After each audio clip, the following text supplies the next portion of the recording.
বিসমিল্লাহির রহমানির রহিম। বাংলাদেশের জাতীয় কবি কাজী নজরুল ইসলামের ১২৭তম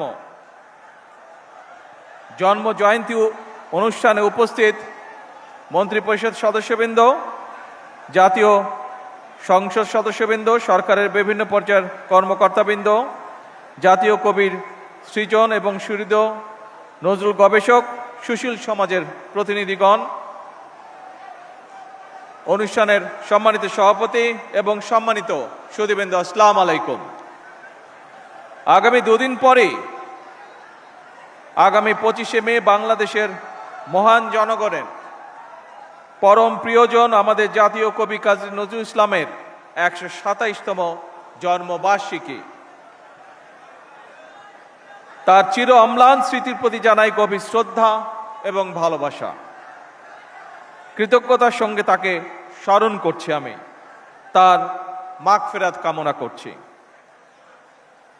সম্মানিত সকল প্রিয় ভাই বোনেরা, ২০০৬ সালের পর থেকে জাতীয় কবির অমর স্মৃতি বিজড়িত ত্রিশালে জাতীয় পর্যায়ে নজরুল জয়ন্তী উদযাপন হয়নি।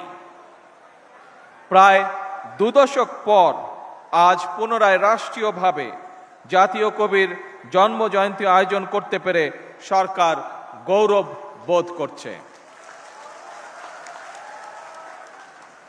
এই অনুষ্ঠানে অনেকেই হয়তো, যারা মুরব্বী আছেন, অনেকে হয়তো একটি নামের সাথে পরিচিত। আমি এইরকম একজন মানুষকে গভীর কৃতজ্ঞতায় স্মরণ করতে চাই। তিনি ছিলেন মরহুম দারোগা রফিজুল্লাহ।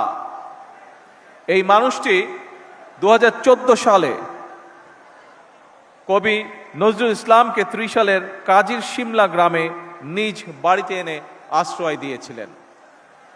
উপস্থিত সুধীবৃন্দ, আমাদের জাতির শ্রেষ্ঠ সন্তানদের যদি আমরা গভীর শ্রদ্ধায় স্মরণ কিংবা বরণ করতে না পারি, এটি তাদের নয় বরং জাতি হিসাবে আমাদেরই দৈন্যতা প্রকাশ পায়। এ প্রজন্মের অনেকেই হয়তো জানেন না, এই প্রজন্মের অনেকেই হয়তো জানেন না ১৯৭৬ সালের ঢাকার সরোয়ার্দী উদ্যানে জাতীয় কবির নামাজে জানাজার পর কবির লাশবাহী খাটিয়া যারা কাঁধে করে বহন করেছিলেন, তাদের মধ্যে অন্যতম ছিলেন শহীদ রাষ্ট্রপতি জিয়াউর রহমান। ১৯৭৯ সালের ২৫শে মে জাতীয় কবির জন্ম জয়ন্তী উপলক্ষে ঢাকার ফার্মগেট থেকে ঢাকা বিশ্ববিদ্যালয় কবির মাজার পর্যন্ত অনুষ্ঠিত একটি র্যালিতেও অংশ নিয়েছিলেন শহীদ রাষ্ট্রপতি জিয়াউর রহমান। প্রিয় উপস্থিতিবৃন্দ, ত্রিশালে জাতীয় কাজী নজরুল ইসলাম বিশ্ববিদ্যালয় প্রতিষ্ঠা করেছিলেন দেশনেত্রী বেগম খালেদা জিয়া।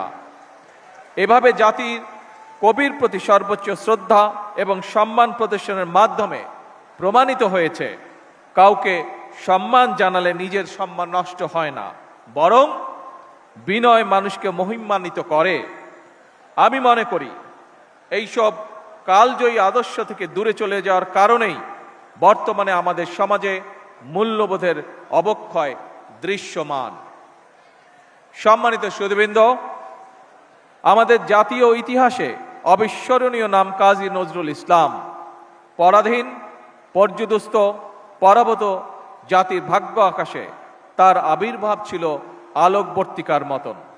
আমাদের আশা, আকাঙ্ক্ষা, স্বপ্ন, সংগ্রাম, সাহিত্য, সংস্কৃতি, ইতিহাস, ঐতিহ্য তার রচনার মধ্যে মহিমাময় সৌন্দর্য নিয়ে বাক্সময় রয়েছে।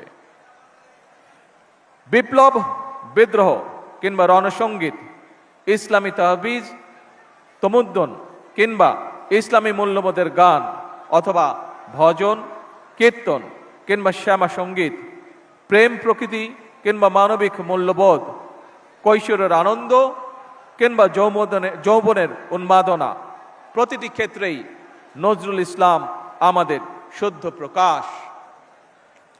কাজী নজরুল ইসলাম মানেই বাংলা সাহিত্যে এক নতুন ভোরের উদয়, বাংলা সাহিত্যের এক নতুন রুচির বিপ্লব।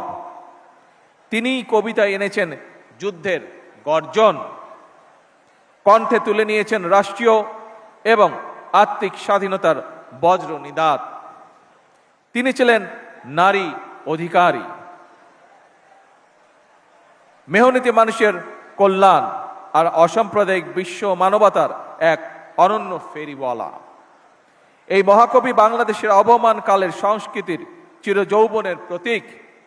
আমাদের হৃদয় জাগরুক হয়ে আছেন, ইনশাল্লাহ থাকবেন। সকল সম্মানিত উপস্থিতিবৃন্দ, দীর্ঘদিনের ফ্যাসিবাদী শাসন শুধুমাত্র দেশের মানুষের অধিকার আর দেশের অর্থ সম্পত্তি লুট করেনি, বিচার বিভাগ সহ দেশের সমস্ত প্রতিষ্ঠানগুলোকে ধ্বংস করে দিয়েছে।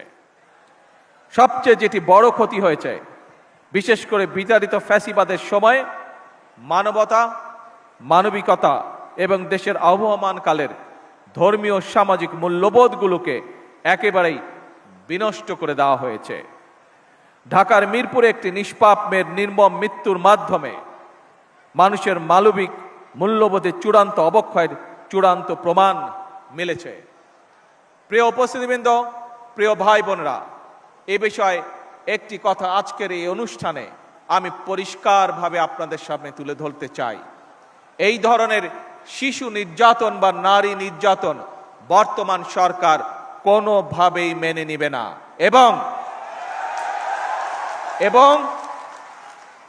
বর্তমান সরকার রামিসার এই হত্যাকারীর সর্বোচ্চ শাস্তি ইনশাল্লাহ আগামী 1 মাসের মধ্যে নিশ্চিত করবে এবং সেই সর্বোচ্চ শাস্তি হচ্ছে মৃত্যুদণ্ড, যাতে করে ভবিষ্যতে আর কোনো ব্যক্তি মানুষ এইভাবে শিশু বা নারী নির্যাতন করার সাহস না পায়। উপস্থিত সম্মানিত সকল উপস্থিতিবৃন্দ, একটি নিরাপদ মানবিক রাষ্ট্র এবং সমাজ প্রতিষ্ঠা করতে হলে আমাদেরকে আইনের শাসন প্রতিষ্ঠা করতেই হবে। রাজনৈতিক সংস্কৃতির পরিবর্তন ঘটাতে হবে। একই সঙ্গে আমাদের জাতীয় জীবনে পুনরায় বাংলাদেশের আবহমানকালের ধর্মীয়, সামাজিক, সাংস্কৃতিক মূল্যবোধের পুনর্জীবন ঘটাতে হবে। এক্ষেত্রেও কবি কাজী নজরুল ইসলামের জীবন এবং কর্ম আমাদের জন্য প্রাসঙ্গিক। সম্মানিত সুধীবৃন্দ, কবি নজরুলের জীবন এবং কর্ম বিশ্ব সাহিত্য দরবারে আরো বেশি ছড়িয়ে দেওয়া প্রয়োজন। তার জীবনবোধ, তার জীবন দর্শন প্রজন্মের পর প্রজন্ম পৌঁছে দিতে হবে। এরই অংশ হিসাবে আমাদের জাতীয় কবির স্মৃতি বিজড়িত ত্রিশালকে নজরুল সিটি হিসাবে ঘোষণা করা যায় কিনা এর ব্যাপারে সম্ভাব্যতা